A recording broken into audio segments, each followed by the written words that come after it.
평생 단 한 번 교정치료를 한다면 어떤 치과에서 교정치료를 받아야 좋을지 오늘 우리 안상수 원장님과 한번 정리해 보겠습니다.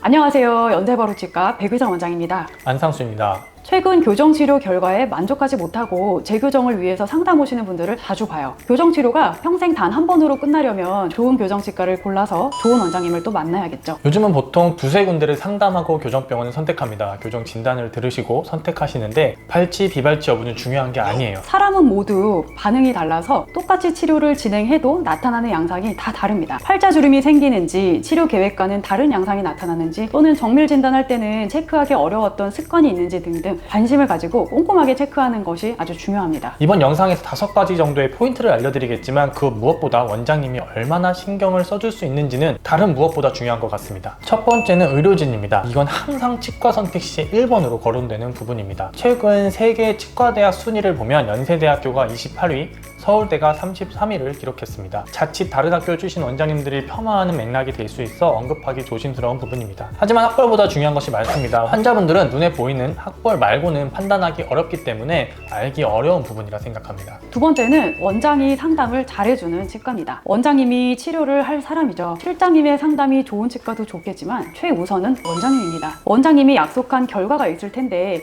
이걸 직접 눈으로 확인시켜주는 치과가 좋은 치과예요. 막연하게 입술이 3mm 들어간다, 치아가 가지런해진다가 아니라 이 변화를 모르페우스와 같은 얼굴 스캐너로 스캔해서 시뮬레이션으로 보여드리면 더 좋겠죠. 사실 환자분들 입장에서는 3mm가 어느 정도인지 감이 잘 안 오죠.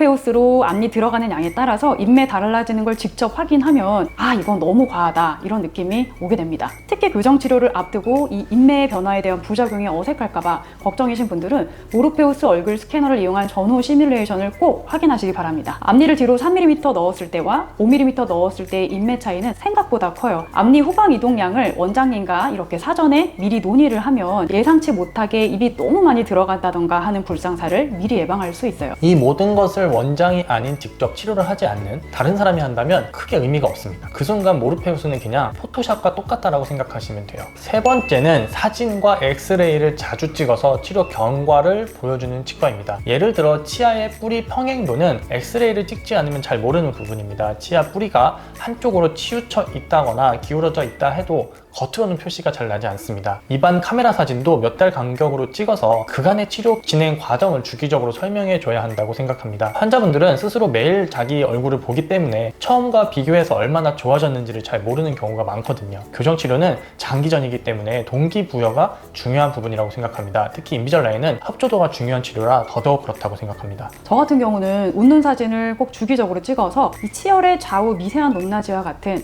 입안만 들여다보면 잘 알기 힘든 것들도 주기적으로 체크를 하고 있고, 또 인중과 입술 뿐만 아니라 얼굴 전체와의 조화까지 놓치지 않고 진료하고 있습니다. 치료를 시작하기 전에는 알 수 없는 치과의 특성이지만 상담 시 비슷한 환자분의 치료 예시를 다양한 사진을 가지고 설명하는 치과가 있다면 어느 정도 추측해 볼 수는 있을 것 같습니다. 네 번째는 원장님과의 소통이 잘 되는 치과입니다. 원장님도 본인의 기준에 따라서 치료를 진행을 합니다. 원장님이 생각하는 심미의 기준과 환자분이 원하는 심미의 기준은 다를 수 있어요. 원장님의 미적 기준이 환자분과 비슷하다면 가장 좋겠죠. 특히 이 앞니가 뒤로 들어감에 따라서 인매가 변하는 교정진료의 특성상 원장님도 그렇고 환자분들도 그렇고 선호하는 인매는 다 다를 수 있기 때문입니다. 그래서 원장님과 소통이 잘 되어야만 환자분이 원하는 그 치료 목표에 좀 더 가깝게 다가갈 수 있는 거죠. 다섯 번째는 대기 시간이 길지 않은 치과입니다. 요즘 모 항공사에서 오버부킹이 이슈가 되고 있습니다. 사실 대형 치과 또는 바쁜 치과에서도 오버부킹은 빈번한 일입니다. 오버부킹이라는 것은 동시간대에 여러 환자분의 예약을 한 번에 잡아놓는 걸 이야기를 해요. 이렇게 되면 원장님이 환자를 보는 시간이 짧을 수밖에 없고 대기 시간은 길어질 수밖에 없습니다. 오늘은 재교정을 피하기 위한 제일 좋은 방법, 즉 좋은 교정치과 고르는 법에 대해서 영상을 준비해 봤는데 도움이 많이 되셨나요? 다음에도 더 좋은 영상 가지고 찾아올게요. 시청해 주셔서 감사합니다. 감사합니다.